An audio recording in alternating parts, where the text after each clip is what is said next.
एक छोटे से कस्बे में इमरान नाम का एक 5 साल का लड़का रहता था। वह बाकी बच्चों जैसा नहीं था।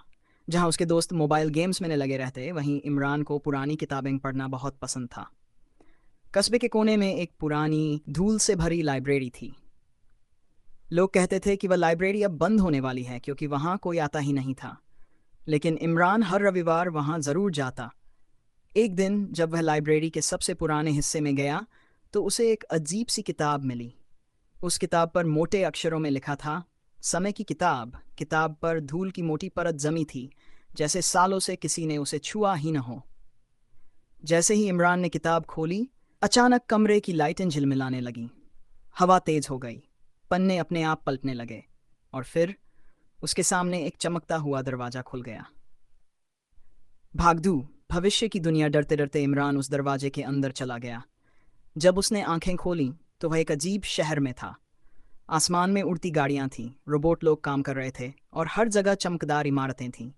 एक रोबोट उसके पास आया और बोला, स्वागत है, तुम वर्ष 2000 में हो। इमरान हैरान रह गया। रोबोट ने बताया कि भविष्य की दुनिया बहुत आगे बढ़ चुकी है, लेकिन एक बड़ी समस्या है। लोग किताबें पढ़ना भूल चुके हैं। उनकी सोच कमज़ोर होती जा रही है क्योंकि वे केवल मशीनों पर निर्भर हैं। इमरान को समझ आया कि अगर लोग पढ़ना छोड़ देंगे तो उनकी कल्पना शक्ति खत्म हो जाएगी। तभी समय की किताब उसके हाथ में चमकी और एक नई लाइन दिखाई दी, भविष्य को बदलना है तो वर्तमान को संभालो।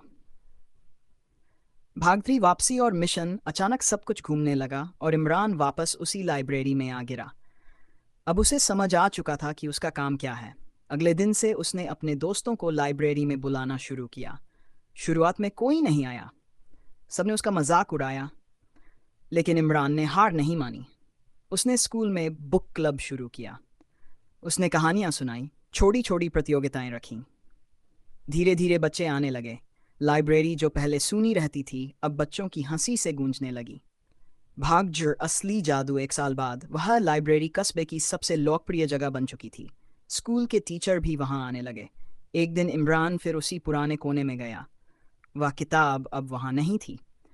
सिर्फ एक छोटा सा नोट पड़ा था, असली जादू किताब में नहीं, तुम्हारे इरादे में था।